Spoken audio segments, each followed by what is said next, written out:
UPSC topper से लेकर विश्व के अलग अलग हिस्सों में नोट्स को कैसे बनाया जाता है और नोट्स को कैसे प्रोपगेट किया जाता है। तो नोट्स मेकिंग मेथड में अगर हम बात करें, आप चाहें तो लिख भी सकते हैं, मेरे साथ अलग अलग चरणों में आप अपने हिसाब से ये चीजें सीख सकते हैं और ये क्रमगत विकास के नोट्स हैं दोस्तों। तो लिखिए, नोट्स मेकिंग मेथड्स में अगर हम लोग नोट्स बनाने के तरीकों की बात करें तो जो ये स्मार्ट नोट्स हैं, ये वो परंपरागत नोट्स नहीं है जो कोचिंगों में आपको दिए जाते हैं, भारी भरकम पीडीएफ दिए जाते हैं, घंटों आपको लिखाया जाता है, लिखो अब ये फलाना ढिकाना, पृथ्वी ऐसी है पृथ्वी वैसी, और आप जो है वो लिख कर लाते हैं, फिर घर जाकर उसको हाईलाइट करते हैं, फिर दोबारा किसी और कॉपी में नोट्स बनाते हैं। हम यहां बात कर रहे हैं स्मार्ट मेथड्स की, हम बात कर रहे हैं क्विक टाइम में टीचर बोलता जा रहा है और मेरे स्मार्ट नोट्स रेडी होते चले जा रहे हैं। और मेरे नोट्स जैसे ओजांकियंस की जानते हैं आप बात, मैंने फोटो भी शेयर की थी कि मेरी क्लास में मेरे बच्चों के जो नोट्स होते हैं वो कॉपियों में नहीं होते हैं, दीवारों पे होते हैं, ताकि हर समय वो उसको रिवाइज कर सके, उसमें जो है वो कुछ ऐड ऑन कर सके। तो लेट्स स्टार्ट इट, हम लोग शुरू करते हैं इसको। नोट्स मेथड्स के 4 प्रमुख विधियां होती हैं जिसको हम लोग स्मार्ट नोट्स मेकिंग कहते हैं। पहले को हम लोग बोलते हैं LWMI, जिस मेथड को मैंने आज से 3 साल पहले डेवलप किया था। LWMI का मतलब होता है लेस वर्ड मोर इंफॉर्मेशन, यानी कि कम शब्दों में अधिक से अधिक जानकारी। राइट, ये एक बड़ी वैज्ञानिक मेथड होता है जो एक प्रवाह के साथ चलता है, कीवर्ड्स को लेते हुए आगे की तरफ बढ़ता है। आज वो वक्त नहीं है कि कुछ 1000, 2000 या 20,000, 50,000, लाख लोग एग्जाम दे रहे हैं। आज एक एक एग्जाम के लिए लाखों की भीड़ है, एक एक सीट पर इतना कंपटीशन है, और इसमें अगर हम स्मार्ट नहीं बन पाते हैं, अगर हम अपने आप को टू द पॉइंट लेकर नहीं चलते हैं, तो ये हमारे लिए बहुत हार्म क्रिएट जो है वो करेगा, बहुत ज्यादा जो है वो हमें नुकसान पहुंचाएगा। सो लेट्स स्टार्ट इट, आगे हम लोग बढ़ते हैं और हम बात करते हैं less word more information, right, यानी कि LWMI के बारे में हम लोग बात करने जा रहे हैं। तो जो सबसे पहला आज हमारा टॉपिक है, इस मेथड को हम आज सीखेंगे। दूसरा होता है थॉट मैपिंग, ये उससे ज्यादा एडवांस होता है। इसमें हम कलर करेक्शन से लेकर जो है वो कोडिंग तक के प्रोसेस का इस्तेमाल करते हैं। ये एक ऐसा नोट्स होता है जो आपकी 10-10, 20-20 पेज की जो इंफॉर्मेशन है उसको एक छोटे से पार्ट पे लेकर चलाता है। इसको थॉट मैपिंग प्रोसेस कहते हैं। इसमें नंबरिंग, कोडिंग, कलर करेक्शंस, ये सब कुछ होता है। आपके नोट्स को कोई और पढ़ ही नहीं सकता, सिर्फ आप उसको समझ पाएंगे। इसके बाद तीसरा होता है साइनॉप्सिस। आपने अक्सर मेरे मुंह से सुना होगा कि टॉपर्स नोट्स नहीं साइनॉप्सिस बनाते हैं। ठीक है, मैंने कई जो है टॉपर्स के नोट्स देखे हैं, उनके नोट्स को उन्हीं से पूछना पड़ता, भैया ये लिखा क्या है तुमने, हमें नहीं समझ में आ रहा है। वो इतने शॉर्टेस्ट की अगर एग्जाम से पहले वो हल्का सा भी अगर रिवाइज कर लें तो वो उसमें एक एक पेज में वो सारे सिंबल्स के थ्रू तमाम तरह से वो साइनॉप्सिस बनाते हैं। ये थर्ड स्टेज होता है जहां हम साइनॉप्सिस बनाना सीखते हैं। और जो इस बार मेरे बच्चों ने मेरे साथ एंथुजियाज्म दिखाया जब मैंने उन्हें ये चीजें सिखाई, थॉट मैपिंग, साइनॉप्सिस, तो हमने एक नया मेथड डेवलप किया, नोट आर्ट मेथड। ठीक है, इसको हम लोग नोट आर्ट मेथड कहते हैं, यानी नोट्स और आर्ट को मिलाकर नोट्स बनाना बोरिंग नहीं, नोट्स बनाना रुचिकर। बच्चों ने कहा सर इतना मजा आ रहा है नोट्स बनाने में कि मतलब पहली बार ऐसा लग रहा है कि हम किसी बोरिंग काम को करने के बजाय बहुत इंटरेस्टिंग वर्क को कर रहे हैं। तो जो फाइनल स्टेज होती है वहां नोट आर्ट होता है। आप खाली बैठे हैं, आप स्ट्रेस में हैं, आप नोट आर्ट बनाना शुरू किया, आपका नोट्स भी बन रहा है और आप जो है वो अपनी हॉबी को भी डेवलप करते चले जा रहे हैं। This is known as note art method. ये हमारा नोट आर्ट मैथड कहलाता है। तो ये 4 स्मार्ट मेथड्स होते हैं दुनिया में नोट्स बनाने के। चलिए दोस्तों, अब हम आज अपने टॉपिक को समझते हैं। हमारा आज का टॉपिक क्या है? राइट, सबसे पहले मैं बात करूंगा, जैसे एक छोटी सी बात, बड़े ध्यान से सुनिएगा। हम सभी जानते हैं कि स्मार्ट नोट्स बनाना चाहिए, एग्री करते हैं आप? यस नो मुझे बताते रहिए। यस सर, हमसे कहा गया है कि स्मार्ट नोट्स बनाने चाहिए और स्मार्ट नोट्स बहुत जरूरी होते हैं। हमें यह भी बताया गया कि सर जो है वो किस तरह से जो टॉपर्स होते हैं वो बड़े स्मार्ट नोट्स बनाते हैं, बहुत शॉर्ट नोट्स बनाते हैं, ऑर्गेनिक नोट्स बनाते हैं, उनको कभी भी अपडेट कर सकते हैं, उसको इंटरलिंक कर सकते हैं। ये आपने सुना होगा? यस नो कुछ बताइए मुझे। हाँ, कभी नहीं सुना? हाँ, सुना है सर कि टॉपर जो है अलग तरीके से नोट्स बनाते हैं, हमारे स्कूल कॉलेज में अलग तरीके से हमें सिखाते हैं, राइट। लेकिन हम इतना जानने के बाद नोट्स क्यों नहीं बना पाते? इतना जानने के बाद हम नोट्स क्यों नहीं बना पाते? हम अपने टीचर से दबाव देते हैं कि बने बनाए नोट्स आप मुझे दे दो, मैं उसको पढ़ लूंगा। राइट। तो किताबें भी अवेलेबल हैं, टीचर कहां से नोट्स बनाता है? अपनी किताबों से ही तो नोट्स बनाता है। तो ये काम आप क्यों नहीं करते? इसके पीछे एक वैज्ञानिक कारण है कि नोट्स बनाने में चैलेंज क्या आएगा, जो मेथड मैं आपको सिखाने जा रहा हूं उसको सीखने में आपको क्या चैलेंज आएगा, और कैसे अपनी उस जो बुराई है उसको दूर करके आप अपनी पूरी पर्सनालिटी, ये आपके सोचने के तरीकों को भी प्रभावित करता है। कई बच्चों ने कहा सर हम डिसीजन मेकिंग कैसे जाएं? ये डिसीजन मेकिंग प्रोसेस आपको बताता है, ये बताता है आप एनालिटिकल सोच कैसे डेवलप कर सकते हो। ये सिर्फ किताब से नोट्स बनाने का तरीका नहीं है, ये आपको एक्टिव स्टडी, यानी अगर आप 1 घंटे पढ़ाई करो तो आप 1 घंटे को निचोड़ लोगे, इतना कॉन्सेंट्रेट हो जाओगे, इतना जो है एक्टिव हो जाओगे कि आपकी पूरी क्लास निचोड़ जाएगी इसके अंदर। और मैं आपको प्रूफ के साथ दिखाऊंगा अभी मेरे बच्चों ने इसमें क्या किया, ओजांकियंस ने। और साथ ही साथ आप इसमें देखोगे कि इसमें आपकी ब्रेन की एक्टिविटी कई गुना बढ़ जाती है, एनालिटिकल पावर आपकी बढ़ जाती है, विश्लेषण करने की क्षमता कई गुना बढ़ जाती है। तो चलिए आज हम बात करेंगे नोट्स बनाने में प्रॉब्लम आ कहां रही है, राइट। और सबसे बड़ी बात है थ्योरी ऑफ स्मार्ट नोट्स, यानी स्मार्ट नोट्स का सिद्धांत होता क्या है, प्रिंसिपल क्या है हमारे लिए, हम ये समझते हैं। जैसे आज ही जब मैं क्लास ले रहा था, एक छोटी सी कोई ऐसे ही छोटी सी क्लास थी दूसरे टीचर की, तो उसमें कई बच्चों ने कहा सर वो पीडीएफ नहीं देंगे क्या? आप भी अक्सर मांगते होंगे अपनी कोचिंग, क्योंकि कोचिंगों ने क्या किया, कोचिंग इंडस्ट्री ने ढेर सारा पीडीएफ कल्चर जनरेट कर दिया। पहले ऐसा हालांकि नहीं हुआ करता था, जब अशोक सर, भवानी सिंह जैसे लीजेंड पढ़ाया करते थे तो बच्चा खुद ही अपने नोट्स बना, वो खाली डिस्कशन किया करते। और यूपीएससी एक्चुअली में डिस्कशन का ही एग्जाम है, आप इस बात को समझिएगा। उसमें किसी पॉइंट को लेकर अपने आर्गुमेंट जनरेट करने होते हैं, और जब पूरा ध्यान तुम बैठ के खाली पीडीएफ किसी और के विचारों को पढ़ने में लगाओगे तो आप कभी आर्गुमेंट जनरेट नहीं कर सकते। आर्गुमेंट तो पॉइंट टू पॉइंट चलता है, इसके पक्ष पर, इसके विपक्ष पर, अपने निर्णय की तरफ, संतुलन की तरफ, कंटेम्प्रोरी आइडियाज की तरफ। इसमें यही यूपीएससी है। इसका पूरा जो अर्थ था वो खो दिया गया, वो पीडीएफ कल्चर आ गया। अच्छा, स्टूडेंट भी मांगते सर पीडीएफ देंगे कि नहीं देंगे, सर पीडीएफ देंगे कि नहीं देंगे। अब मैं आपको बताता हूं, इसमें आपको भविष्य में, आज तो ठीक है मजा आएगा, आगे क्या नुकसान होने जा रहा है इसके बारे में बताता हूं। एक बड़ी खूबसूरत बात है एनएलपी में, न्यूरो लिंग्विस्टिक प्रोग्रामिंग में, आई लिसन आई फॉरगेट, लिख लो इसको, मैंने सुना मैं भूल गया। आपको कोई बात बोल रहा हूं, अगर आपने इसको आज लिखा नहीं, अपनी कॉपी में डाला नहीं, थोड़ी देर बाद आपको कुछ याद नहीं रहेगा। क्योंकि मैंने आपको बताया था कि जब हम कोई चीज सुनते हैं तो हमें सिर्फ अपनी मेमोरी में 11% याद रहता है, ओनली 11%। ठीक है, मैं तुम्हें भले चाहे कितनी बाहुबली की कहानी सुनाऊं पिक्चर की, थोड़ी देर बाद तुम्हें याद, अरे यार वो क्या नाम था यार, वो उसकी माँ का क्या नाम था यार, वो कौन सा साम्राज्य था यार, वो महिमा, तब नहीं याद आएगा। ठीक है, कोई पिक्चर आपको समझ में नहीं आएगी। तो ये बड़ा सिंपल सा है, ये बात याद रखना, नोट्स में आपको पढ़ाई स्मार्ट होने से रोकता कौन है, इसमें आपको क्लियर हो जाएगा। आई लिसन आई फॉरगेट, मैंने सुना मैं भूल गया। जब आप क्लास में ऐसे बैठे रहते ना, हाँ सर ज्योग्राफी पढ़ा, हाँ, तो आप बस यही काम कर रहे हो, और सीधे सीधे आपका मामला साफ हो जाता है, क्लास से निकलने के साथ वो खत्म। आई सॉ आई रिमेंबर, मैंने देखा और मैंने याद किया। भले चाहे याद है कि भाई कटप्पा ने बाहुबली को कैसे मारा, पिक्चर आपने देखा, वो महिष्मती साम्राज्य, कुछ नहीं आपको भूलेगा, कुछ नहीं भूलेगा। ठीक है, तो शिवगामी देवी भी नहीं भूलेगी कि मेरा जो उसमें जो उसका स्टाइल, उसके तो आप क्या होता है, बहुत विहंगम आपको पिक्चर दिखाई गई है। तो आप कोई चीज देखते हो तो आपको याद रहता है, मैंने देखा मुझे याद हुआ। ठीक है, ये मेमोरी का दूसरा सिद्धांत हुआ। लेकिन मुझे तो देश के सबसे टफ एग्जाम में लड़ना है, मुझे अपनी सीट के लिए 1300 लोगों से लड़ना है, अपनी सीट हासिल करनी है। आईआईटी में भी कल मैं आंकड़े देख रहा था तो 10 लाख बच्चे एग्जाम देते हैं, यूपीएससी में 13 लाख लोग फॉर्म भरते हैं, तो बहुत बड़ा अंतर है जो है वो। कसमें मुझे क्या करना पड़ेगा, मुझे थर्ड स्टेज में जाना। आई डू आई लर्न, मैंने करके देखा मुझे याद हो गया, मैंने करके देखा मुझे याद हो गया। तो जो LWMI मेथड जब मैंने डेवलप किया अपने बच्चों के लिए, कि मुझे समझ में आ गया कि ये लोग जो है पीडीएफ वाले हैं, सुनने वाले हैं, इनसे इनका कुछ नहीं होगा, लास्ट में जाकर ये नलिफाई हो जाएंगे। तो मैंने उस मनोविज्ञान को समझा और मैंने एक ऐसा मेथड डेवलप किया जिसमें उनकी इन्वॉल्वमेंट बड़ी जरूरी, इन्वॉल्व होना। फॉर एग्जाम्पल, जैसे मैं आपसे एक छोटा सा एग्जाम्पल लेता हूं, आपको साइकिल चलाना सीखना है, आपके जीवन से एक छोटा, मैंने कहा देखो बेटा साइकिल ऐसे होती है, इस पे क्या होता है, पैडल मार के इसके ऊपर चढ़ जाना होता है और साइकिल चलने लगती है। आपने सुना, अब आप गए और अब भूल गए यार कैसे क्या बताया था। फिर आपने कोई वीडियो देखा कि भाई इस तरह मैंने देखा किसी को साइकिल चलाते हो, ऐसे जो है ऐसे किया, चढ़ गया। क्या आप साइकिल चलाना सीख जाएंगे दोनों कंडीशन से? मेरे साथ भी ऐसा हुआ था। फिर जब साइकिल लेकर निकला, एक आध बार गिरा, तब समझ में आया कैंची ऐसे चलती, गद्दी पे ऐसे बैठा जाता है, बैलेंस ऐसे बनता है, थोड़ा सा उसको ट्राई किया और आप आज सीख गया। आप कभी नहीं भूल सकता, चाहे वो कोई खाना बनाना हो, चाय बनाना हो, साइकिल चलाना, कुछ भी है।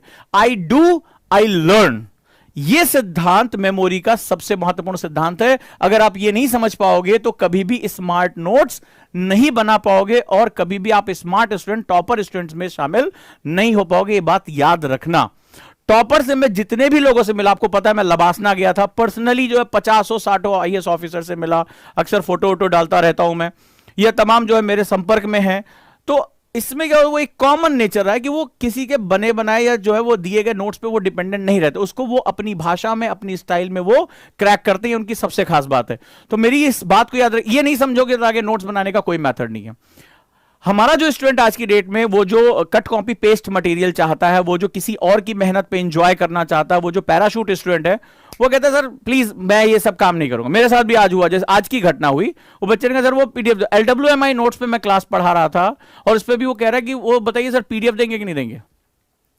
ठीक है, इसका सीधा सा मतलब होता है कि आप अपनी इन्वॉल्वमेंट नहीं कर पा रहे हो। तो आप सोचो रिजल्ट क्या होगा। आप सुन के क्लास लेना चाहते हो, खत्म हो जाएगा मामला। देखते हो, याद रहेगा, लेकिन सीख नहीं पाओगे। अगर आपको किसी भी चीज को सीखना है, आई डू आई लर्न, मैंने किया मैं सीख गया, खत्म हो गई बात।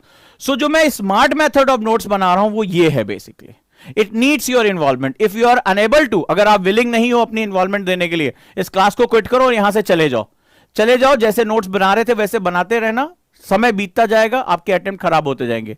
लेकिन अगर आप विलिंग हो कि नहीं मुझे अपने स्मार्ट नोट्स, मुझे साइनॉप्सिस तक पहुंचना है, मुझे नोट आर्ट बनानी है, तो आज आपको यह समझना पड़ेगा कि मेरी इन्वॉल्वमेंट, मेरे साथ साथ आपको यह इन्वॉल्वमेंट करनी पड़ेगी। क्लास में टीचर के साथ साथ प्रैक्टिस करनी पड़ेगी। गलत करेंगे, धीरे धीरे हम इसको इंप्रूव करेंगे। ठीक है, सिर्फ पीडीएफ पे डिपेंडेंट नहीं रहेंगे, मुझे अपने तरह के नोट्स को खुद डेवलप करना है। और ये सभी ने किया जो लोग आगे बढ़ना चाहते हैं। डन है, चलिए नाउ लेट्स मूव। थ्योरी समझ में आ गई, क्योंकि अगर मैं ये बात नहीं करता तो आपको समझ में नहीं आता कि स्मार्ट नोट्स बनते कैसे। आप सोचते होंगे अरे स्मार्ट नोट्स का मतलब जेल वेल लगाया, बालों में काला चश्मा लगाया और नोट्स बनाएंगे तो स्मार्ट नोट्स कहलाएगा। नहीं, उसके लिए आपकी इन्वॉल्वमेंट का होना जरूरी। अभी इन्वॉल्वमेंट कितने स्तर की है इस पर मैं बात करूंगा।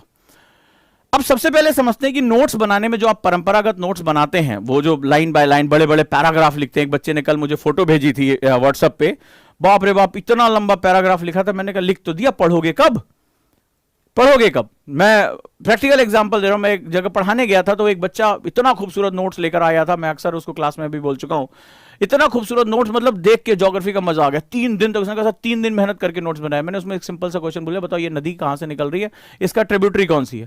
बोला सर अभी बनाया है, पढ़ा नहीं है।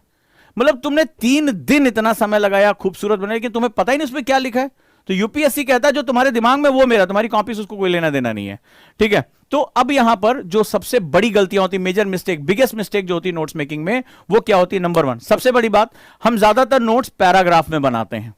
और अब जरा देखो, इसको मैं बोलता हूं अपनी क्लास में, मेरी क्लास में सभी स्टूडेंट को ये पता होगा, मैं इसको पैसिव स्टडी बोलता हूं। क्या बोलता हूं, पैसिव स्टडी।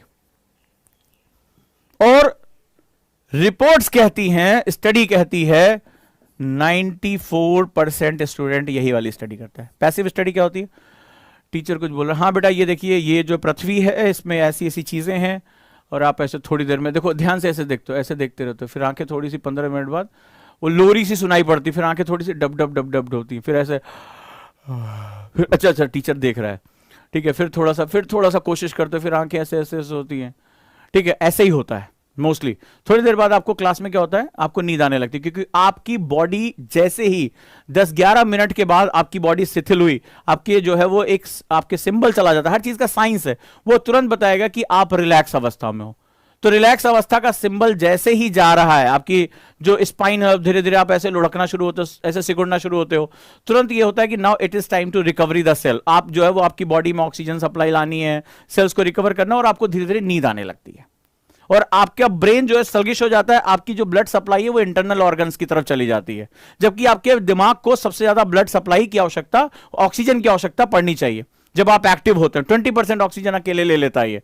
तो आप तो पैसिव हो गए, अब तो बस क्या होगा, अब थोड़ी देर में आपको झपकी आने लगेगी। दूसरा, मैंने देखा है कई बच्चे जो होते हैं लाइन बाय लाइन उसको रगड़ते रहते हैं, रंग रखते हैं, फिर उसके बाद उसको उठा के कॉपी में एज इट इज लिख देते हैं।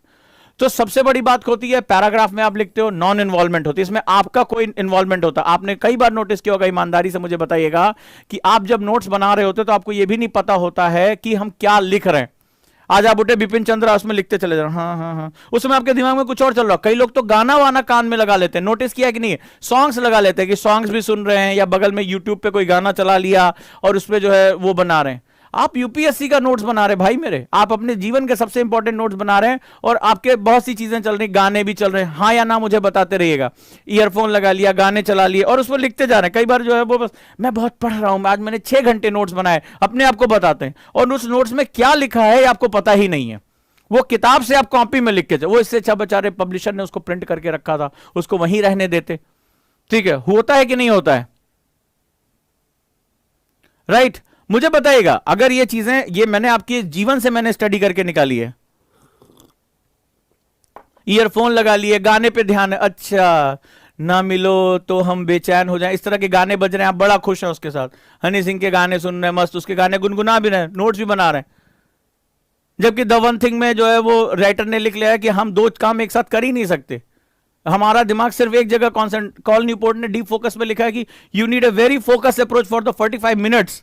45 मिनट ही आपका दिमाग हाईली कॉन्सेंट्रेट होता है, आपको केवल उस पर पूरा एक ही काम पे आपको ध्यान रखना चाहिए। ये बेचारे लिख लिख मर गए, आपके ऊपर कोई फर्क नहीं पड़ रहा, आप गाने भी सुन रहे हो, थोड़ा सा झूम भी लेते हो, लिखने के बाद आपको पता ही नहीं रहता आपने क्या लिखा, बड़ा खुश हुए कि आज तो मैंने खूब लिखा, खूब पढ़ाई की। और कई बच्चे तो ये भी होता है, रिफिल देखते हैं ऐसे खोल के, अबे रिफिल हुआ कितनी खत्म हुई, हुआ है कि नहीं हुआ है, सबके साथ, हमारे साथ भी हुआ है। रिफिल खोल के देखते हो, अरे भाई साहब रिफिल यहां तक पहुंच गया, तो मैंने खूब पढ़ा, खूब लिखा, कल मैं ये पूरी रिफिल खत्म कर दूंगा। ऐसा हुआ है कि नहीं हुआ है, ईमानदारी से बताना, यस और नो, हुआ है ना? तो एक्चुअली में क्या होता है, साइकोलॉजिकल होता है। पर पर्पस क्या होना चाहिए था, तुम्हारा चाहे 2 घंटा हो, मेरी बात को बुरा लगे तो कोई बात नहीं, जरूरी है बुरा लगना, दिल पे लगेगी तभी तो बात जो है आगे बढ़ेगी। चाहे 3 घंटा आपने लगाया हो, ये पूरा टाइम जो है उस 365 दिन में जो आपको मिला है कंपटीशन के लिए, या जो भी आपने टारगेट बनाया है, उसमें से निकल गया कि नहीं निकल गया। और ऐसे अगर आपने 50 बार ऐसे आपने किया तो सोचिए आपने कितना समय अपना बर्बाद कर दिया हमेशा के लिए, और बोझ ले लिया आपने अपने सर पे। क्लियर है? ये बेसिक गलतियां होती है जो हमसे कोई नहीं बताता, ये जब एग्जाम में हम पहुंचते तब पता चलता है। पहला। दूसरा, बोरिंग बहुत ज्यादा होता है और यूनिलैटरल होता है। हमारे दिमाग का बेसिक स्ट्रक्चर जो होता है, हम लोग जो न्यूरॉन्स होते हैं वो मल्टी डायमेंशनल होते हैं। आप इंटरनेट पे चले जाओ और उसमें एक वर्ड डालना, आइडिया, वर्ड टाइप करना गूगल में, अभी कर सकते हो, आइडिया। जैसे तुम आइडिया वर्ड टाइप करोगे, उससे रिलेवेंट क्या होता है, गूगल सर्च करके तुम्हें पिक्चर बता देता है। जरा ध्यान से देखना, उस आइडिया पे जब आप पिक्चर पे, इमेजेस पे क्लिक करोगे, इमेज क्या आती है, ऐसे आता है। देखो ध्यान से, लॉजिक दे रहा हूं, लॉजिक को समझना। ये है हमारा बल्ब, इस तरह से आता है, उसमें ऐसे क्या होता है, ऐसे आपने देखा होगा बल्ब के साथ ऐसे ढेर सारा प्रकाश निकल रहा होगा, आइडिया। या दिमाग में ऐसे क्या होता है, ऐसे चक्का बना होता है, ढेर सारा चक्का। इसका मतलब है idea is a multi dimensional approach. जो विचार होते हैं वो बहुआयामी होते हैं। आप कोई चीज सोच रहे थे, अरे यार आइडिया आ गया, यानी आप उसके बहुआयामी जो है वो दर्शन की तरफ जाते हो। राइट और रॉन्ग, अभी आप गूगल पे जाके चेक करके देखा, मुझे बता सकते हो। राइट, आपको तुरंत के तुरंत लॉजिक मिल जाएगा। इसी तरह की फोटोज आपकी इमेजेस आ रही होंगी कि नहीं आ रही होंगी। तो इसका मतलब है कि हम जो नोट्स बनाते हैं वो क्या होता है, पैराग्राफ टू पैराग्राफ बनाते हैं, तो बोरिंग। कल को सबसे बोरिंग मैंने वर्ड क्यों किया, जब आप इसको जब दोबारा पढ़ने बैठते हो, अरे यार इतना पढ़ना, इतना मोटा मोटा नोट्स, इतना मोटा मोटा नोट्स, किताब से भी ऊपर निकल जाता है, इतना पढ़ना पड़ेगा, ये इतना रिवीजन करना पड़ेगा। छोड़ यार, रिवीजन बाद में। आप जानते हैं कि आपके टाइम टेबल में जो सबसे ज्यादा चीज स्किप होती है वो कौन सी होती है? आप आगे किताब पढ़ लेते हो, सब कुछ, रिवीजन आपका स्किप होता है कि नहीं होता है? मेरे पास मैसेज आएगा, सर रिवीजन करने का मन नहीं करता, सर रिवीजन नहीं हो पा रहा है सर। और जितने लोगों ने प्री दिया वो जानते हैं कि सबसे ज्यादा उनका सिलेक्शन इसलिए नहीं है क्योंकि उन्होंने नेगेटिव मार्किंग कर दी थी। और नेगेटिव मार्किंग इसलिए की थी, कोई जानबूझकर थोड़े ना गलत निशान लगा के आता है, चल यार हम तो खतरों खिलाड़ी हैं, आज हम ड्यू पी कर आए हैं, ठीक है चलो तूफानों से खेलते। नहीं, वो इसलिए क्योंकि उनको थोड़ा सा याद आ रहा था, थोड़ा सा भूल गया था, रिवीजन की प्रॉब्लम थी, माथे पे हाथ मारा, अबे यार ये कॉपी में लिखा था, पढ़ लिया होता तो ये क्वेश्चन मेरा सही हो जाता।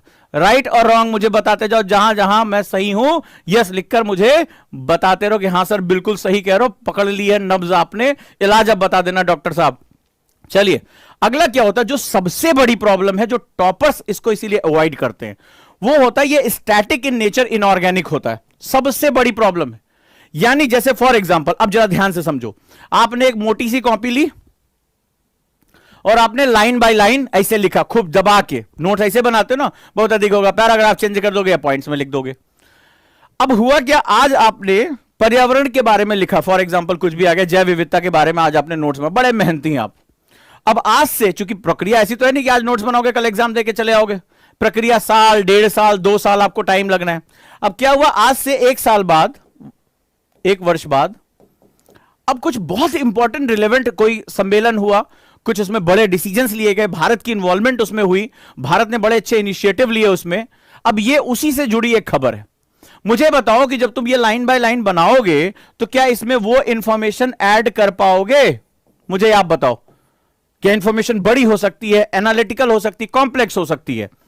क्या उसमें आप जो है, राइट, क्या उसमें आप जो है वो ये इंफॉर्मेशन ऐड कर पाओगे जब आप ये लाइन बाय लाइन नोट्स बना रहे हो, पैराग्राफ बाय पैराग्राफ, जिस तरह से आप नोट्स बनाते हो?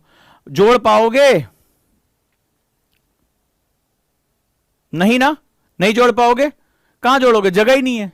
अब आप क्या करोगे, एक कॉपी के बाद दूसरी कॉपी में रखोगे। अच्छा, आप लोग ये जानते हैं कि यूपीएससी इंटरडिसिप्लिनरी है, वो चीजों को जोड़कर पढ़ने के लिए आपसे कहता है कि 2 अलग अलग टॉपिक्स को जोड़ के पढ़ना या 2 अलग अलग सब्जेक्ट्स को जोड़ के पढ़ना। अब इसमें आप उसमें ऐड ऑन कर ही नहीं पाओगे, उसमें जोड़ ही नहीं पाओगे। आप एग्जाम से पहले जब स्ट्रेस इतना ज्यादा होता है तो आपने एक कॉपी मान लो पढ़ भी ली तो दूसरी इंफॉर्मेशन आप पढ़ ही नहीं पाए, एग्जाम में आप रिलेवेंट डाटा नहीं लिख पाओगे और नतीजा क्या होगा, आपके हाथ से वो मौका निकल जाएगा। क्लियर है? चलिए, अगला सबसे बड़ी जो दिक्कत होती है, ये जो भारी भरकम नोट्स आप बनाते लाइन बाय लाइन, इसमें रिवीजन और एसोसिएशन की दिक्कत होती है। इसको रिवीजन करना ही सबसे खतरनाक काम होता है, क्योंकि रिवीजन के लिए मेरी इन्वॉल्वमेंट होना। मैंने तो नींद की अवस्था में मैंने नोट्स बनाए थे, अंडरलाइन इतना कर दिया था कि समझ में नहीं आ रहा था कि राइटर वह ज्यादा लिखा कि हम ज्यादा लिख दिए उससे। नोट्स कई बार इतने भारी भरकम होते हैं, हर चीज को उठा के डाल देते हैं और लगता है कि मैंने तो बड़ा जादुई नोट्स बनाया है। ठीक है, खुद ही जो इतना परेशान होते हैं, किताब को इतने कलर में रंग देते हैं कि पब्लिशर खुद ही भूल जाता है ससुर किस कलर की किताब थी ये। वो खुद ही मतलब लाल, पीला, नीला, काला, जितने तरह के हाइलाइटर मिलते हैं सब धगा धक धगा, हर चीज इंपॉर्टेंट होती है। तो वो खुद ही बेचारा जो है कंफ्यूज हो जाता है किस कलर में हम छापे थे इस बेचारे को। खैर, ये जो है वो नोट्स बनाए, जो परंपरागत नोट्स बनाते हैं उसमें ये प्रॉब्लम आती है। आगे चलते हैं हम लोग। अब जैसे फॉर एग्जांपल आप इस तरह से एक सैंपल लेता हूं, इस तरह से आप बेसिकली नोट्स बना रहे हैं। ठीक है, फॉर एग्जांपल कि भाई आप उसमें क्या होता है, पैराग्राफ टू पैराग्राफ लिखते चले जा रहे हैं, बाद में इसको पढ़ना। आप देखिए कितना मोनोटोनस, अब आप देखिए इसको ध्यान से देखिएगा, कितना ये मोनोटोनस लग रहा है, कितना एकाकी लग रहा है। ठीक है, आप बहुत अधिक हुआ तो आपने हेडिंग वेडिंग डाल दी, कुछ आप पैराग्राफ टू पैराग्राफ लिखते जा रहे हैं। अब देखिए कितना लंबे लंबे सेंटेंस आप इसमें बनाते हो। ठीक है, इस तरह से आप ये इस तरह से नोट्स बनाते हो ना, बहुत अधिक होगा आप उसमें पॉइंट्स कर दोगे, थोड़ी हेडिंग डाल दोगे, लेकिन आप ये नोट्स देखिए, ध्यान से देखिएगा, कंपैरिजन करना आज आपका काम है कि स्मार्ट नोट्स कैसे बनते हैं। ये जो है वो ये कंपैरिजन इस तरह, ये परंपरागत हमारे पढ़ने का एक बेसिक तरीका होता है। ठीक है, इस तरह से हम बेसिक नोट्स बनाते चले जाते हैं। तो हम क्वेश्चन आंसर, बड़े बड़े पैराग्राफ। अब देखिए अरुचि, मतलब अगर मुझे इसको रिवाइज करना हो तो मुझे मेंटली पहले खुद को प्रिपेयर करना पड़ेगा, यार आज रिवीजन करना है, उतना ढेर सारा पढ़ना पड़ेगा। ठीक है, और आपके सामने है, ध्यान से देखिएगा, ये नोट्स अभी लग रहे हैं कैसे, और अभी मैं आपको अपने स्टूडेंट्स के LWMI दिखाऊंगा, उनके ही हाथ से बने, और अब आप देखेंगे कि दोनों के बीच में बेसिक डिफरेंस क्या है। ठीक है, आपके सामने आज बिल्कुल क्लियर हो जाएगा। चलिए, तो सबसे पहले मैं आपको सिखाता हूं LWMI होता क्या है, लेस वर्ड मोर इंफॉर्मेशन सिद्धांत क्या होता है। जैसा इसका नाम है, लेस वर्ड मोर इंफॉर्मेशन, यानी हमें कम शब्दों में ज्यादा से ज्यादा इंफॉर्मेशन को एक पेपर पे लेकर आना है। तो तैयार हैं? ठीक है, तो इसमें जो सबसे पहला मेथड होता है, रेडी, पेन और पेपर ले लीजिए आप लोग। चलिए तैयार करिए पेन और पेपर। चलिए, सेंट्रल टॉपिक। अब LWMI का पहला सिद्धांत जो होता है, you have to identify the central topic. आपको केंद्रीय टॉपिक को डिफाइन करना होगा कि मेरा किस मुद्दे पर बात होने जा रही है। ठीक है, उसको आइडेंटिफाई होगा, उसको अपने पेपर के सेंट्रल पॉइंट पर लेकर आना पड़ेगा LWMI पे, या पेपर की शुरुआत जहां हो रही है वहां से आपको LWMI पे लेकर आना पड़ेगा। और ये जो सेंट्रल टॉपिक होता है, ये बेसिकली कीवर्ड होना चाहिए। फॉर एग्जांपल कुछ भी ले लें, मान लो मैं कृषि को ले लेता हूं, एग्रीकल्चर। अब कृषि मेरा आज का, मेरे टीचर मुझे कृषि पढ़ाने जा रहे हैं, या आज का डिस्कशन एग्रीकल्चर पे है।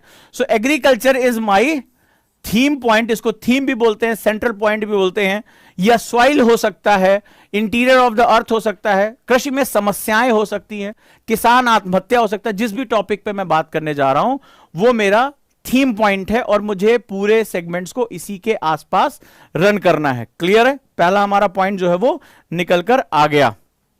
सो ये हमारा कीवर्ड होता है, की मतलब कुंजी वाक्य, इसी के आसपास पूरी कहानी को रन कराया जाएगा। बड़े ध्यान से इस बात को समझिएगा। चलिए नेक्स्ट आ जाते हैं। अब कई बार ये लगता है, जैसे कई बच्चे क्या होता है, ऐसे जो है वो नोट्स बनाए, अच्छा चलो कृषि लिख देते हैं, ऐसे कृषि लिखा, और इसमें क्या हुआ, मैंने देखा कई लोगों ने मुझे भेजा, खासतौर पे जो मेरे अभी नए बच्चे आए जिनको अभी मैंने नहीं सिखाया था, वो बना बना मुझे भेज रहे थे, उनको मैं मना कर रहा था कि अभी इस पे हाथ मत डालो, स्टेप बाय स्टेप हम चलेंगे। तो वो क्या होता है, इसे कृषि में ये हो गया, कृषि में ये हो गया, कृषि में ये हो गया, कृषि में ये हो गया, ये कृषि में ये हो गया, ऐसे किया, सरकार ने योजना चलाई, इतना बजट दिया, ये किया, इस तरह से हम नोट्स बनाते हैं। कई बार इस तरह से हम दिमाग लगाते हैं, हमें लगता है कि ऐसे जो है वो आड़ी पड़ी लेखाएं डाल दो तो उससे हमारा नोट्स तैयार हो जाएगा। गलत। ये पूरी वैज्ञानिक विधि है और उसको बहुत वैज्ञानिक तरीके से तैयार किया जाता है। इसमें मैंने कहा ना कि मुझे अपनी इन्वॉल्वमेंट करनी, हर पॉइंट पर मेरा दिमाग इन्वॉल्व होगा। तो चलिए अब हम समझते हैं कि इसको स्पाइडर बोलते हैं। ये क्या होता है, स्पाइडर था जो मैंने बनाया था, स्पाइडर नहीं, LWMI, less word more information. इसमें दूसरा सिद्धांत है, जब कीवर्ड हम आइडेंटिफाई कर लेते हैं तो हम हुकिंग करते हैं। हुकिंग का मतलब होता है हैंगर, ठीक है, जैसे आपको कपड़े टांगने तो आपको हैंगर की चाहिए होता है। इसमें क्या होता है, जो सिद्धांत होता है, ध्यान समझिएगा, लेस वर्ड मोर इंफॉर्मेशन, कम से कम शब्दों में मुझे पूरी जानकारी लेनी है। इसका मतलब है कि मुझे इसमें सेंटेंस स्ट्रक्चर को तोड़ना पड़ेगा, वाक्य की अवसंरचना को तोड़ना पड़ेगा। जैसे मैंने कहा भारतीय कृषि वर्तमान समय में मुश्किलों से गुजर रही है, एक ये मेरी लाइन हो गई। अब मुझे तुमसे अपनी बात कहने के लिए मैंने कहा भारतीय कृषि मुश्किलों से गुजर रही है, लेकिन जब मैं इसको LWMI नोट्स में लेकर आऊंगा, या मैंने कहा कि अभी प्रधानमंत्री ने कृषि विकास के लिए नई योजना लॉन्च की है, जब मैं इसको LWMI पे लेके आऊंगा तो इस सेंटेंस को मैं तोड़ दूंगा। मुझे इसमें ग्रामर की जरूरत नहीं पड़ेगी, यानी वर्ब की जरूरत और इसके प्रोवर्ब की जरूरत, हेल्पिंग सेंटेंस की जरूरत, सब्जेक्ट, ये सब मुझे आवश्यकता नहीं रहेगी। मैं कृषि से रिलेटेड जो हुक है, जो महत्वपूर्ण चीज है, उसको मैं टांग दूंगा, हुकिंग कर दूंगा। हुकिंग कैसे की जाती है, इसमें ध्यान से, इसमें हैंगर्स बनाए जाते हैं। जैसे मैंने इसकी ब्रांचेस निकालनी शुरू कर, ध्यान से समझना है इसको। अब मैंने कहा कृषि मेरा मुद्दा है, पहला टॉपिक आया कृषि की समस्या। तो अब ये आपके सामने एक लाइन है कि भारतीय कृषि तमाम तरह की समस्याओं से गुजर रही है, ठीक है, भारतीय कृषि तमाम तरह की समस्याओं से उसका सामना हो रहा है। तो मेरे लिए ये आप नोट्स में क्या करेंगे, भारतीय कृषि में बहुत समस्याएं हैं, ऐसे तो लिखेंगे। मेरे लिए पहला पॉइंट होगा समस्या, सिर्फ एक वर्ड, सिर्फ एक वर्ड। अब आपको पूरी लाइन लिखने की आवश्यकता ही नहीं, नो वर्ब, नो XYZ, कुछ भी नहीं। मेरे लिए problem, this is my problem, what is the problem of agriculture, this. वर्तमान समय में भारतीय कृषि के सम्मुख सिंचाई, उर्वरक, बढ़ती हुई लागत और किसानों की घटती हुई आय एक बड़ी समस्या है। यह आपके सामने थ्योरी में लिखा हुआ है, आपने कोई भी बुक पढ़ा या टीचर ने आपको लिखवा दिया, झोंक दिया। मैं अब इसमें क्या करूंगा, अब ध्यान से समझो। बेसिकली जो हुकिंग होती है, या ऐसे नहीं होता है एब्रप्टली जो है चाय चाय चाय लाइनें खींचो और डाल दो।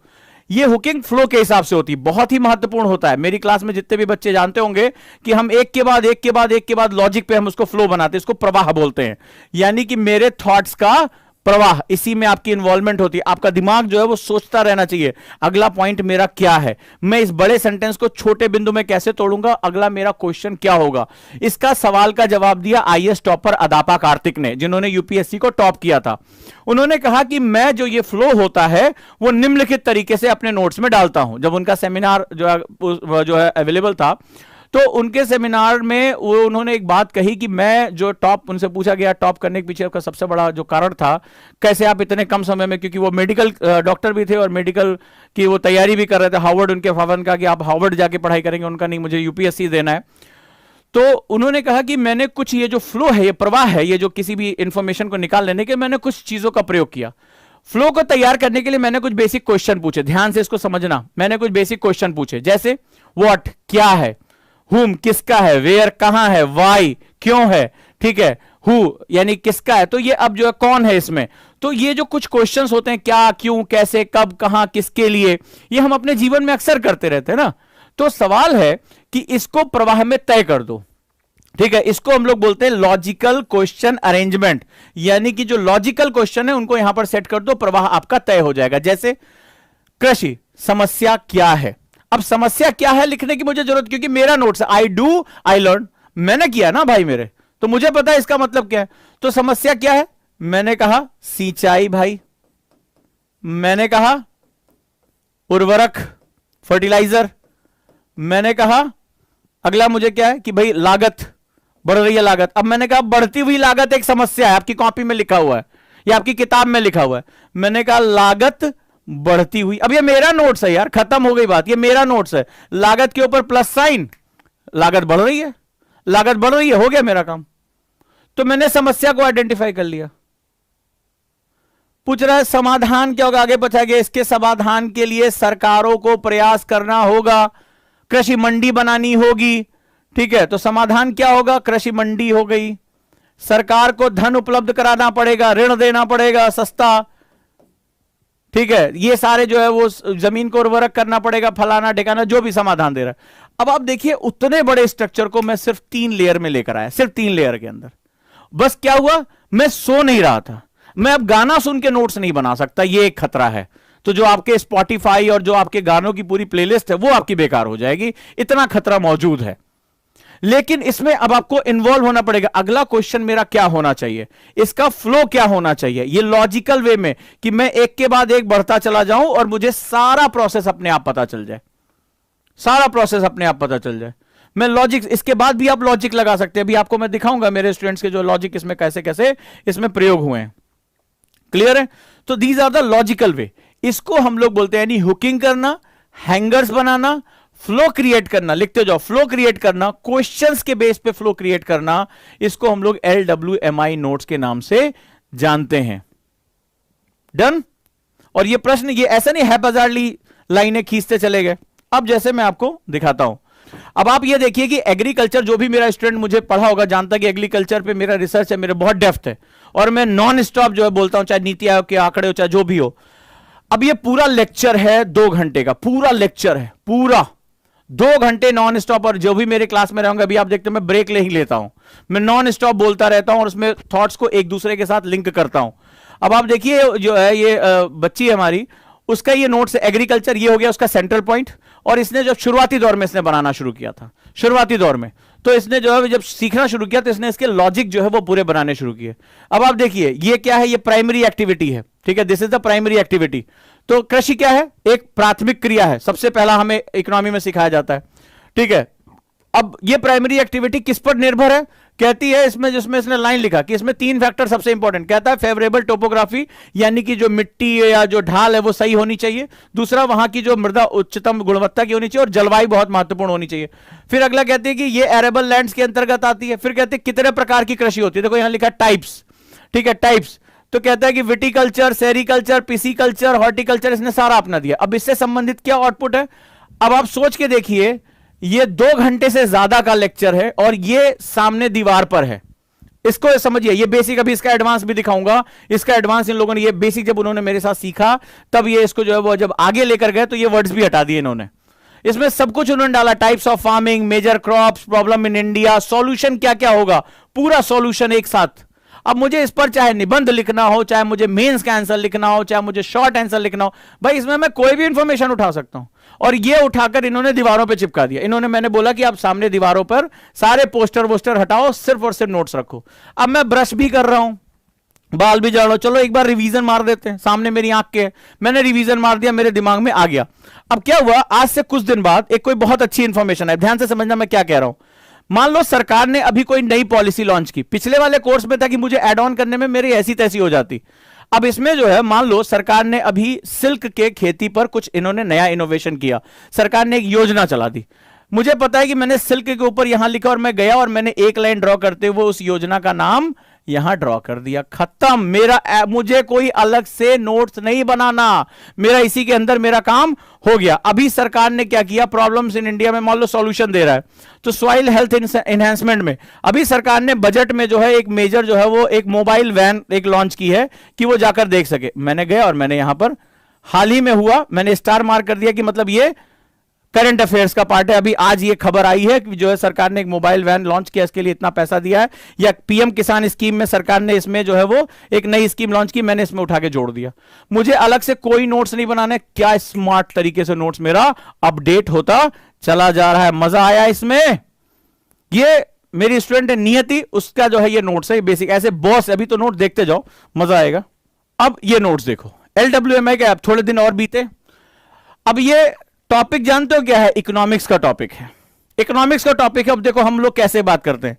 अब जब उसकी प्रैक्टिस और बढ़ गई तो अब उसने जो है वो कीवर्ड्स को पिक्चर के साथ रिप्लेस कर दिया, और ये क्लास पढ़ाते हुए बना हुआ नोट्स है, क्लास के बाद नहीं। उसकी खास बात यह है, इधर मैंने क्लास खत्म की, उसमें मेरे पास व्हाट्सएप में आ जाता है, सर ये नोट्स मेरे आज की क्लास का डिस्कशन, और एक पेज से ज्यादा नहीं होता। बड़ी मजेदार बात है। अब आप देखिए इसमें इंडियन इकोनॉमी के हम लोग जो है संतुलन के बारे में बात कर रहे हैं, और ये नोट्स का स्टाइल देखिए, एक एक वर्ड में सारी चीजें इंवॉल्व है, सारी चीजें इंवॉल्व है। क्या क्या है, फ्लो कैसे मूवमेंट हो रहा है, क्वेश्चन पूछते हुए फ्लो आ रहा है। अब यह देखिए कितना खूबसूरत नोट्स लग रहा है। मेरी कॉपी में ये नोट्स है, मुझे पढ़ने में भी मजा आएगा, मुझे रिवीजन में मजा आएगा। ये देखिए जीडीपी डिफ्लेटर पढ़ा रहा था, और उसमें कॉन्सेप्ट बताया, ये देखिए यहां पर इसने, अब आपको समझ में नहीं आएगा ये एप्पल यहां बना क्यों। अगर मैं कोई मेरा नोट चोरी भी कर ले जाना, मेरे सर पे आके पटक के मारेगा, ये है क्या बेसिकली, तुमने इसमें लिखा क्या है। पर ये वो जानती कि उसने जो है वो किस तरह से इस प्राइजेस को कंपैरिजन किया यहां पर, और डिफ्लेटर में किस तरह से बताया है कि बेस ईयर प्राइस और करंट ईयर प्राइस के बीच में क्या डिफरेंस होता है। ये क्लास के साथ बने हुए नोट्स हैं, आप इसका अंदाजा लगाइए। ठीक है, अब आप देखिए एक आदमी समोसे खा रहा है, चटनी है यहां पर, और एक आदमी उसको देख रहा है। अब आप अंदाजा भी नहीं लगा पाएंगे इस टॉपिक का नाम क्या है। इकोनॉमिक्स का टॉपिक है, ठीक है, हम डिफिसिट यानी हम घाटे के बारे में बात कर रहे हैं, उसने कंपैरिजन इसको किया है। और आप देखिए किस तरह से फ्लो चार्ट में ये पूरी की पूरी बात, मतलब आप पूरे एक टॉपिक को, इकोनॉमी का इतने डेफ टॉपिक को आप कितने कम वर्ड्स के अंदर लेकर चले। फ्लो देखिए किस तरह से, एक एक वर्ड, एक एक लाइन, एक एक लाइन। देखिए यहां पर वैल्यू ऑफ रुपीज डिप्रिशिएट, उससे पूछो तो उसका तुरंत जवाब दे देगी वैल्यू ऑफ। अब यहां पर रुपए की कीमत में कमी आती है, लिखने की हमारे यहां जरूरत नहीं पड़ती है। रुपी ऑफ वैल्यू, इससे क्या होगा, रुपी ऑफ वैल्यू डिप्रिशिएट, इसका क्या होगा, जो है वो इंपोर्ट कॉस्टली हो जाएगा, आयात महंगा हो जाएगा। इन्फ्लेशन राइज, इन्फ्लेशन महंगाई बढ़ जाएगी, हमारे यहां नहीं लिखा जाता इससे, अतः इससे महंगाई बढ़ जाएगी ना, इन्फ्लेशन इंक्रीज। इन्फ्लेशन इंक्रीज तो उस समय सब्सिडी पे क्या होगा, एग्जाम में क्वेश्चन आता है, सब्सिडी प्लस, सब्सिडी ज्यादा देनी पड़ जाएगी। ठीक है, तो अब क्या होगा, मनी ज्यादा बोरोइंग करनी पड़ेगी, फिजिकल डिफिसिट हमारा बढ़ जाएगा, तो राजस्व घाटा हमारा क्या होगा, ये हो जाएगा। और ये देखिए आप 1 2 3 4 5 वर्ड में ये पूरी कहानी, सारे के सारे पॉसिबल वे यहां पर आ गए। ये होती है स्मार्ट तरीके से, यही हम लोग एलडब्ल्यू में इसी तरह से पढ़ाता ही हूं। मुझे वो लंबे लंबे, मुझे कोई थॉट्स देते, वो लंबे लंबे वो जो पैराग्राफ में मुझे खुद चक्कर आने लगते उसको देख के, भाई ये किस तरह से बात हो रही है। स्मार्ट वे में देखो कितना मजा आ रहा है, ये देखने में ही अपने आप में लग रहा है कि हाँ ये कितना मजेदार है। आप देखिए यहां पे एरो बना हुआ है, ये फिजिकल टारगेटिंग। अब अगर आपको कहे कि ये क्या लिखा हुआ, आप सोचेंगे क्या है। अब इसको बनाने के लिए मुझे अपने ब्रेन को इस्तेमाल करना पड़ेगा, मुझे सोचना पड़ेगा कि फिजिकल टारगेटिंग यानी कि जो है वो जो हमारा राजकोषीय लक्ष्य है जो सरकार तय करती है, उसके लिए मैं क्या बनाऊं। उसने कितना बढ़िया बनाया, देखिए एक तीर बनाया, धनुष बनाया कि हमें किस तरह से टारगेटिंग करनी है। पब्लिक डेप्ट को हमें कैसे जो है वो जो हमारा लोक कर्ज है उसको हम कैसे मैनेज करेंगे। इसमें क्या होता है, आप इन्वॉल्व करते हैं, अपने दिमाग को इन्वॉल्व करते हैं। जब आप अपने दिमाग को इन्वॉल्व करते हैं इसको हम लोग एक्टिव स्टडी बोलते हैं, यानी सक्रिय रूप से पढ़ना। पूरी क्लास नहीं, और ये क्लास के साथ साथ हो रहा था, क्लास के बाद नहीं बनाया, क्लास के साथ बन रहा था। इसको हम लोग एक्टिव, हमारे यहां तो बहुत एक्टिवली आपको इन्वॉल्व होना पड़ता है। जरा देखिए आप एक एक वर्ड के अंदर सारे नोट्स देख रहे हैं आप, क्या खूबसूरत तरीके से। और सबसे बड़ी बात, आप जो कलर देख रहे हैं, कलर सबसे इंपॉर्टेंट होता है। कलर का हमारे दिमाग पर बहुत असर पड़ता है, और ये बात आप भी अच्छी तरह जानते हैं। इसीलिए हम रंगीन कपड़े पहनते हैं, कलर्स को चेंज कर करके पहनते। क्यों पहनते हैं, सुबह शाम हम सफेद कपड़ा पहने, सुबह शाम हम काला कपड़ा पहने, तो आपने देखा होगा काले कपड़े को हमारे यहाँ मनहूस कपड़ा बोला जाता है, और सफेद को भी हमारे यहाँ कफन के साथ या जो है इस तरह की, भाई सफेद सफेद पहन रहे हैं। बोले यार कुछ तो रंगीन कपड़े पहनो, कुछ तो कलरफुल पहनो। या राजस्थान के लोग जहां पर चारों तरफ बैरन डेजर्ट है, तो वो लोग खुद ही इतना कलरफुल कपड़ा पहन लेते हैं। होता है कि नहीं होता है, उसके पीछे रीजन है कलर का हमारे दिमाग पे, हमारे दिमाग की सक्रियता पर असर पड़ता है। देखिए कितने खूबसूरत लग रहे हैं नोट्स, ये सिंपल फोटो ली गई, ओरिजिनली कितने अच्छे लग रहे होंगे ये, राइट। आप अंदाजा लगाइए, अभी आप देखते जाइए। नोट 8, अब इस नोट्स के बारे में बात करिए। ये ज्योग्राफी के मेरे नोट्स हैं, बताइए ये नोट्स कैसा है। ठीक है, ये नोट 8 है, जो आर्ट और नोट्स को मिक्स कर दो, इसकी खूबसूरती बताइए। अब आप इसको देखिए, और जानते हैं इसमें क्या है, इसमें पूरी फिजिकल ज्योग्राफी के, bio geography, geomorphology, climatology, oceanography के इंपॉर्टेंट, ये रहा आपका कॉन्टिनेंटल स्लोप का पूरी कहानी, ये रहा सॉइल प्रोफाइल, ठीक है, ये रहा जो है हमारी अर्थ की भूपरपटी का पूरा सेगमेंट, और ये हमारे एटमॉस्फेयर में होने वाली जितनी भी हमारा संगठन, कंपोजिशन जो होता है, स्ट्रक्चर जो होता है, सो एटमॉस्फेरिक लेयर होती है, सारी एक जगह। ये नोट्स देख रहे हैं आप, अभी देखते जाइए। ये पूरी वाटर साइकिल है, पूरी वाटर साइकिल विच इन्वॉल्व्स जो चारों लिथोस्फीयर, हाइड्रोस्फीयर, एटमॉस्फेयर और जो हमारा बायोस्फीयर है, यानी चारों मंडलों को जोड़ते हुए ये पूरी जल चक्र है। आपको पता है ये मेंस में क्वेश्चन आया, नोट्स देखिए आप। ये हमारे सारे आयामों के साथ एनर्जी और मैटर साइकिल, यानी कि द्रव्य और ऊर्जा प्रवाह जो है, जो होम्योस्टैसिस यानी समस्थित सिद्धांत लेकर जाता है, उसके नोट्स देखिए। क्या खूबसूरत नोट्स हैं, आगे देखते जाइए।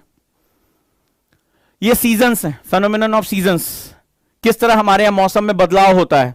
ओजोन लेयर किस तरह से हमारी बर्बाद होती है और बनती है, इसके बारे में, ठीक है। और ये हमारी मैपिंग सिस्टम हो गया, ये हम जो है वो मैप किस तरह से करते हैं, पूरा मैप। आप देखिए कितना खूबसूरत मैप बनाया गया है, और मैप के अंदर ही इससे जुड़े ये हवाएं, ये क्या है, ये लोकल विंड्स है, पूरे अंदर लोकल विंड्स इसमें बताए गए हैं कि लोकल विंड्स कैसे कैसे चलते हैं, क्या क्या होता है। अब देखिए इसको जरा ध्यान से, सारी लोकल विंड्स लोग याद कर करके मर जाते हैं, और ये कॉपी में देखिए जरा कितने खूबसूरत तरीके से नोट आर्ट बनाया गया है। ये देखिए दिखाई पड़ रहा है, मैप के साथ ही सारा का सारा, बोरा कहां चल रही है, खमसिन कहां है, ठीक है, हरमट्टन कहां है, सिरक्को कहां है, नॉटर कहां है, ब्लिजार्ड कहां है, चिनूक कहां है, फॉन कहां है, जो है वो बाकी जितनी भी जो है, जितनी भी बर्ग कहां है, पैम्पेरो कहां है, सारी की सारी जो है वो एक सेगमेंट के अंदर। ये नोट्स है, ये कॉपी के अंदर के नोट्स हैं।